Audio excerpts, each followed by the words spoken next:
खबर तफसील से बीजेपी का इंतखाबी मंशूर जारी होने के बाद वजीर आजम नरेंद्र मोदी ने न्यूज 18 को पहला इंटरव्यू दिया। न्यूज 18 नेटवर्क के editor in chief Rahul Joshi से सवालों पर जवाब देते हुए बेबाक तरीके से पीएम मोदी ने बदमानी को सबसे बड़ा इशू बताया और इसके जरिए कमलनाथ पर निशाना साधा।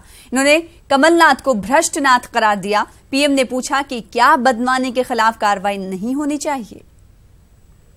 करप्शन पर भी आपने उन पर बहुत उंगली उठाई है पिछले सालों में।